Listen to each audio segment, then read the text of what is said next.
오늘은 반드시 실현될 부활, 반드시 실현될 부활이라는 제목으로 말씀을 상고합니다. 고린도 전서에서는 꼭 짚고 넘어가야 될 말씀이 바로 이 고린도 전서 15장인데요. 부활장이라고도 하죠. 1절부터 58절까지가 전부 부활에 대해서만 집중적으로 말씀했습니다. 왜냐? 고린도 교인들의 이 상황이 부활에 대해서 잘 믿지를 못한다는 거예요. 그래서 이제 고린도 전서 16장 중에는 이제 고린도 교회의 문제점을 14가지를 쭉 얘기하고 있어요. 이 부활 문제가 13번째 16장에 가면 헌금을 약속해 놓고 안 해가지고 마음이 몹시 힘든 상태에서 이제 마지막 그 서신 끝에 그걸 쓰고 있어요. 그런데 왜 고린도 교인들이 부활 교리에 대해서 좀 믿음이 없었느냐? 이유가 있어요. 이 많은 사람들이 이제 헬라인 계통이잖아요. 거기가 그리스이기 때문에 서양 사람들 이제 헬라의 그 본토인데 이 헬라인들은 우상 숭배가 강했고 또 사상이 아주 다양했어요.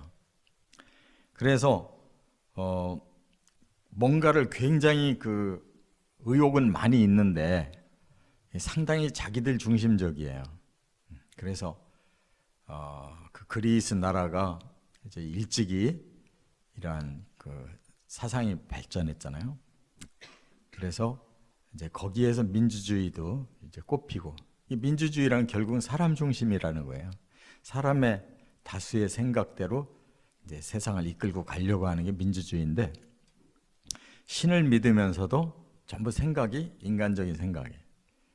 그래서 거기에 신화가 뭐 제우스 신부터 해가지고 그냥 다 신을 만들어 놓고 숭배하는데 생각은 대단히 인간적인 생각이라고. 그러다 보니까 부활이라는 것이 이게 사람들의 이치에 받아들여지지 않는 거예요. 지구 역사상 죽었는데 다시 살아나서 계속 살아있는 사람이 단 한 사람도 없기 때문에 이성으로 안 받아들여지는 거예요. 거기다가 이제 유대인들은 그 스올이라는 것을 믿어요. 그거는 뭐냐면 이제 하나님한테 혼나면 이제 죽어서 그 영혼이 지옥에 들어간다 하는 그런 믿음은 있어요. 그러나 다시 살아나서 영생한다는 것에 대해서는 그들은 믿음이 없어요. 그래서 지도자들 중에 제일 그 우두머리가 되는 지도자들이 사두개인들인데 제사장 출신들이거든요. 근데 그 사람들은 부활이 없다는 거예요. 그리고 지도자들이 그럴 정도니까 사람이 부활해서 영원한 천국에 산다 있을 수가 없는 거예요. 그래서 땅에서 뭔가 이루어진다고 생각들을 하다 보니까 부활이 약할 수밖에 없습니다. 그래서 이제 사도 바울은 이 신자들한테 제대로 가르쳐야 되겠다. 이게 복음의 핵심인데, 십자가와 부활이 복음의 핵심인데 이 반쪽짜리밖에 안 되니까 아주 15장에서 부활에 대한 모든 것을 다 끌어모았어요. 부활 그러면 한자로 다시 붙자고 살아날 활자예요. 살활자. 다시 살아난다. 그런데 이 원어는 아나스타시스라고 그러는데, 아나라는 단어와 스타시스라는 단어가 합해진 거예요. 이 아나라는 말이 주로 두 가지 의미가 있어요. 다시라는 뜻이 있고 위로라는 뜻이 있어요. 여기 스타시스는 세운다라는 뜻이 있어요. 그러니까 다시 세운다 또는 위로 세운다 이런 뜻이에요. 그게 부활이에요. 그러니까 하나님은 다시 살려서 저 하늘의 세계에 우리를 불러주시려고 하는 계획이 바로 아나스타시스라는 거예요. 믿으시 바랍니다. 부활의 뜻을 정확하게 깨달아야 돼요. 다시 살아나서 그냥 이 세상에 있는 게 아니에요. 우리는 하나님 나라에 가서 영생하는 거예요. 자, 그런데 그것이 사람들의 머리로는 잘 안 믿어지잖아요. 보이는 이 세상도 그렇게 다 모르는데 어떻게 저 하늘나라까지 생각하겠냐고요. 그래서 바울은 이제 여기에서 부활이 반드시 있어야 된다. 이유가 있다. 또 부활은 계획된 절차에 따라서 이루어지는 거다. 그리고 반드시 성취되는 날이 온다. 완전한 성취가 우리에게 주어진다. 이렇게 가르쳐주고 있어요. 첫째, 1절부터 19절까지는 부활의 확실한 이유를 밝히고 있습니다. 자, 그러면서 복음은 뭐냐? 십자가와 부활이다 라고 지금 다시 여기 설명하고 있어요. 너희에게 전한 이 십자가 또 이 부활이 바로 복음의 핵심인데 너희들이 십자가만 믿고 부활을 못 믿는다면 구원이 어떻게 이루어질 수가 있냐? 이 십자가라는 건 죄를 씻는 거고 부활이라는 거는 그 죄값인 저주가 풀린다는 거잖아요. 저주 때문에 사람들이 고통스럽게 살다가 몸이 죽고 지옥까지 가는데 바로 죄를 해결해주면 저주가 풀리니까 다시 살아날 수 있고 영원히 하나님 나라에서 영생할 수 있는데 부활을 못 믿는다면 그건 반쪽짜리거든요. 그러니까 이건 필수적으로 부활이 있어야 된다는 거예요. 그 다음에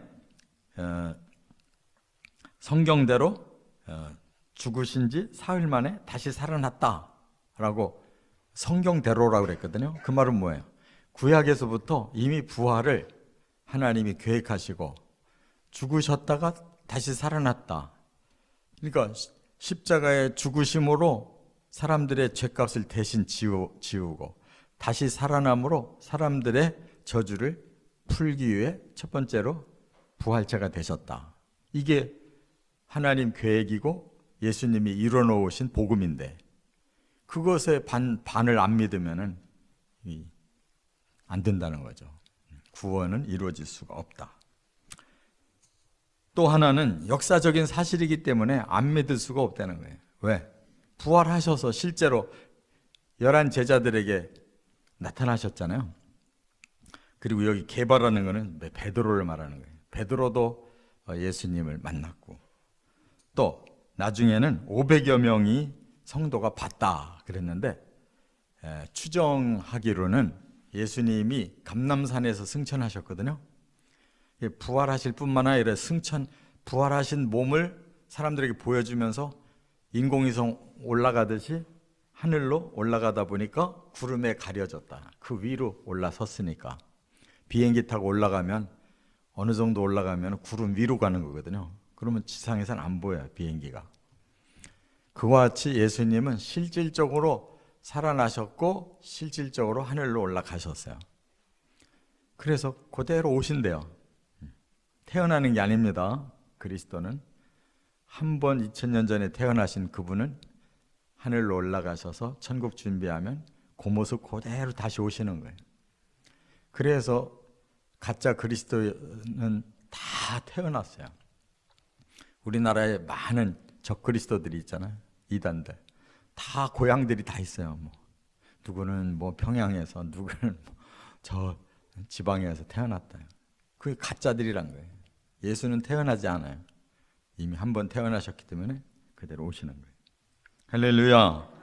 이와 같이 복음이 이루어지기 위해서는 하나님이 부활을 계획해 놓으셨으니까 부활은 반드시 있어야 된다 이거예요. 그래서 사람들의 사고방식을 바뀌게 하려고 하는 거예요. 그냥 사람들의 기본적인 사고방식 다 경험에 의해서만 판단하잖아요. 근데 한 번도 이 세상에서 죽었다가 살아나가지고 계속 살아있는 사람을 한 사람도 못 봤는데 어떻게 그런 일이 일어나냐. 사람들은 다 과거 경험에 다 기반해서 살고 있어요.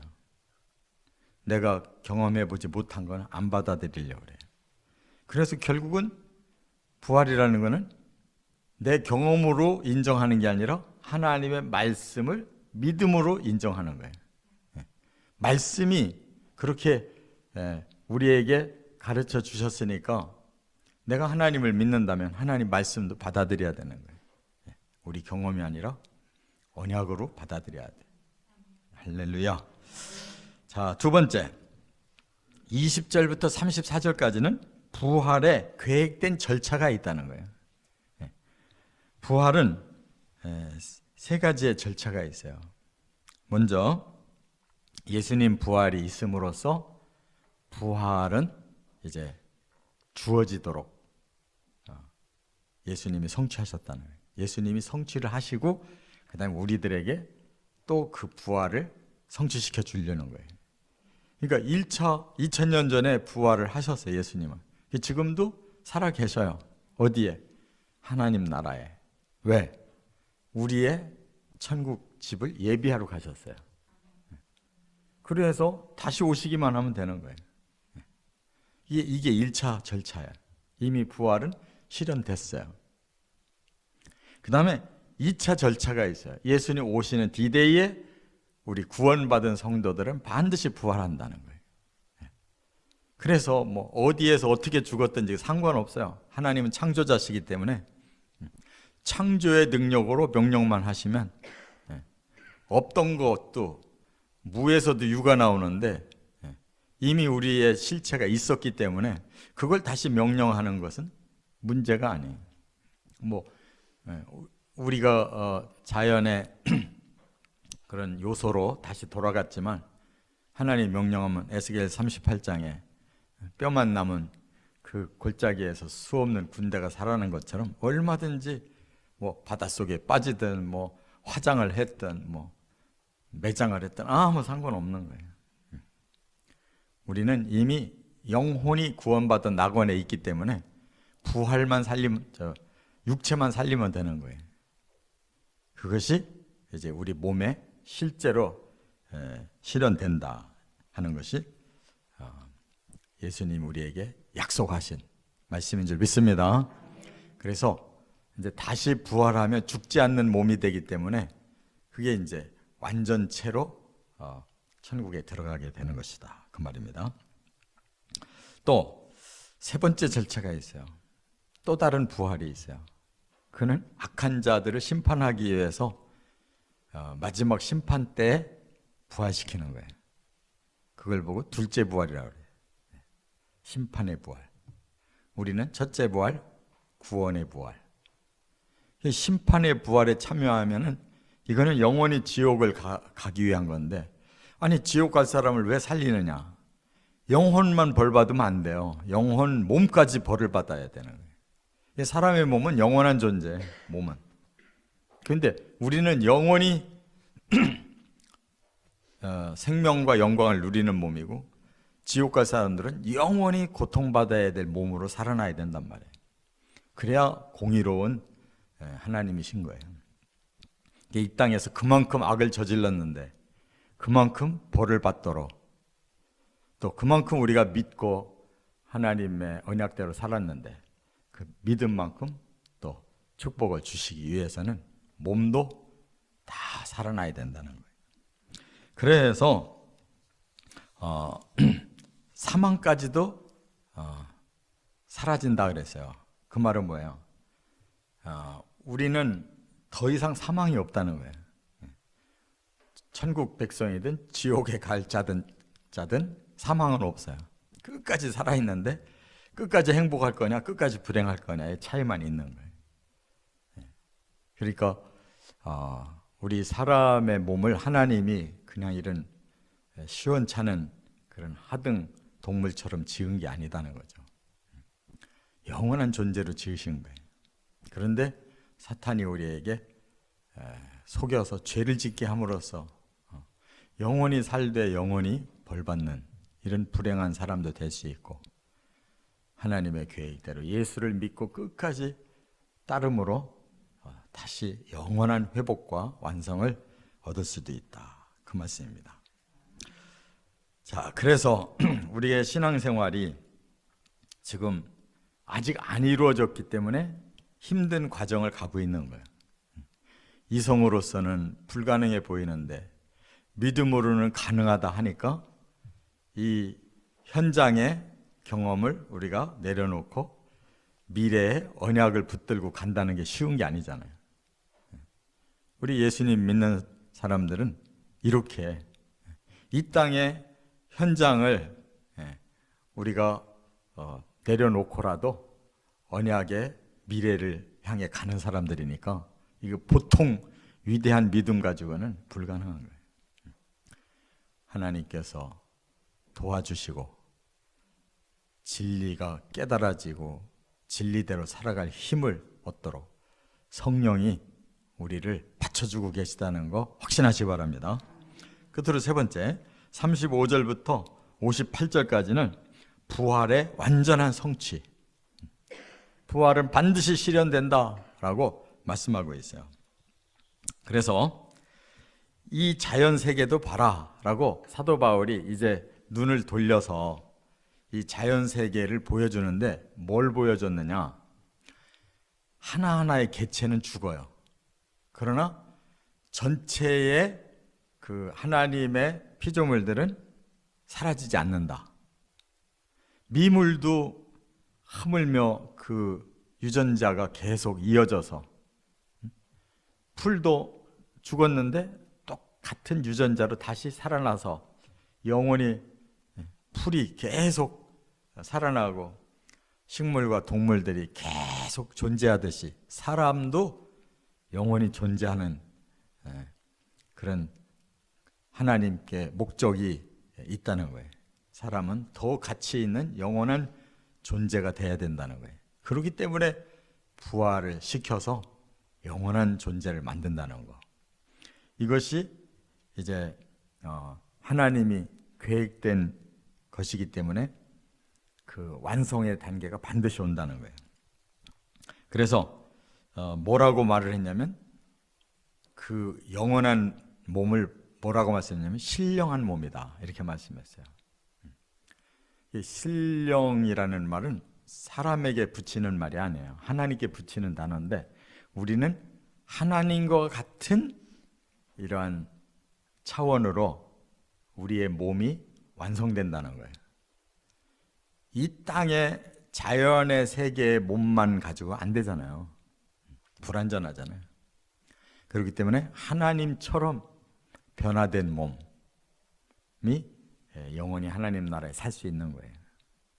그러니까 우리가 겸손해서 어떻게 우리가 뭐 하나님까지 뭐 그렇게까지 될 수 있겠냐 이렇게 생각하는 건 좋은데 그럴 리가 없어 하고 부정하면 안 돼요. 우리는 하나님 같이 사는 거예요. 할렐루야. 그렇게 하나님 우리를 처음부터 만들어 놓으셔서 하나님의 사랑의 대상으로 유일한 것이 바로 우리 사람이란 말이에요. 거기서 죄와 저주만 빼내면 다시 회복돼서 완전체로 하나님하고 사는 거예요. 그렇기 때문에 그 부활은 우리를 완전하게 하는 과정으로 신령한 몸으로 반드시 변화시켜 주신다는 거 믿으시기 바랍니다.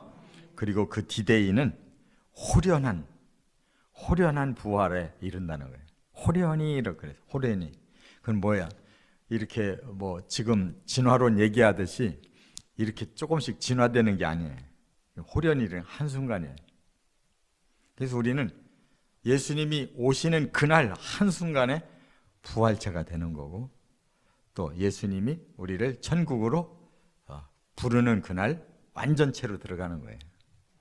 그러니까 이렇게 사람들이 스스로 우리를 너무 차원을 낮게 스스로 평가절하할 필요가 없어요. 하나님은 존귀하게 우리를 지으셨기 때문에 존귀한 존재가 반드시 될 걸 믿고 그날에 꼭 성취되시기를 주의 이름으로 축원합니다.